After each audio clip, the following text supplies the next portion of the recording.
that was kind of the idea between Go Real DeFi, is have a safe, trusted place and a very clear, concise, not busy. I've tried to make it as not busy as possible. I had a few things on the side here and at the bottom, but like I've tried to make it as clear as possible for people onboarded and in the community to just be like, hey, here's a place I can click a link. And before I click those links, I can click verify hash. There's a big button. It says verify hash right here. Pops up a new window. And this is a script running on a different server. So even if something changed on this website, this script would not be affected. That's a key security feature. Like as a security professional, like I put a lot of time and thought into doing this stuff.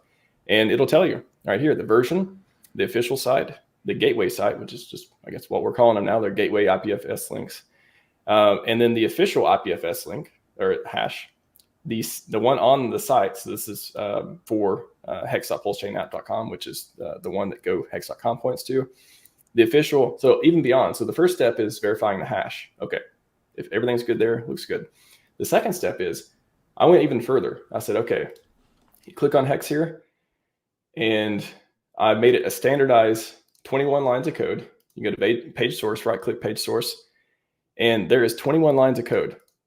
And I've standardized it where it is static. It does not change. The only thing that changes between the sites is the title. It may say Hex, it may say PulseChain Bridge, whatever. But the only thing that changes besides the title is the iframe source. And the iframe source points to the official app. So this 21 lines of code is, you can make a hash from this. You can say, hash this data. And if I change one character, I tried this the other day. I knew it worked. I was trying to change like one character, change anything put an IPFS S here. It will completely change that hash. So if you see here, this is the hash of the website itself, the hash of hex.pulsechainapp.com.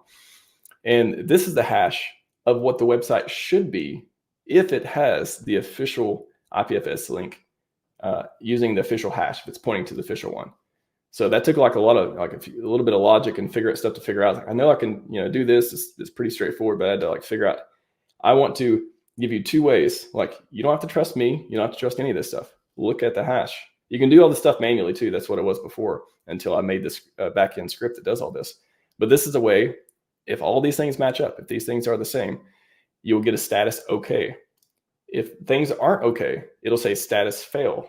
And status fail means either one of these things is wrong. Like one of these things have changed. Either, more than likely, the update script in the background that keeps everything up to date on the minute notice, it checks the official website for all this stuff. Like if you go to hex.com/version.json, it pulls from this and it gets the official hash and the gateway and stuff from the JSON on the official website. So if any of this stuff changed, that would fail. Or if anything on the site itself changed, if one character changed here, the ideal is if, it was replaced with a malicious page or malicious site or whatever. If anything changed here, that would fail as well. So you would get status fail. But if everything else is okay and you get a green, okay here, the site looks okay, it's got a valid certificate, all that stuff, I'm scratching my head thinking, what is the risk? I don't know as a security person, I don't know what the risk is here. If I've let you verify the hash with the button, you can verify the site itself has not changed with 21 lines of code, extremely simple and easy to read. Put that in ChatGPT and ask her what it does if you really can't read it or want a second opinion, or send it to your tech friend. And it's got SSL certificates, it's got all the standard stuff too. I don't know, I feel safe using it. I'll say that. Nothing's 100%, not the official dev's website, not their GitLab, none of that stuff. But I have no concerns using it. So every time somebody says, "Oh, iframes are insecure," or it's dangerous to use the ones that aren't the official hashes and stuff like that. Just in general, just saying in general, yeah, normally that is correct. Normally, if this is that's why I want to make a difference here. Go Real DeFi is a verifiable gateway site. You can verify easily. You click this hash, it'll tell you. It'll bring you to the site, and you can verify for yourself. It is the same. Or right-click the site yourself and then go compare it to the official one on the website. You can do that too. There's just a button here that does all the stuff for you.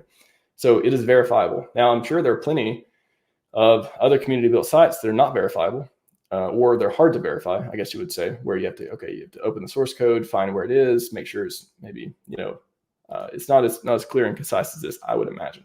I haven't looked at all of them though. So there's a difference between using a verifiable one and a hard to verify one. And I did everything I could think of to make this as like obviously like legit and, you know, safe as possible.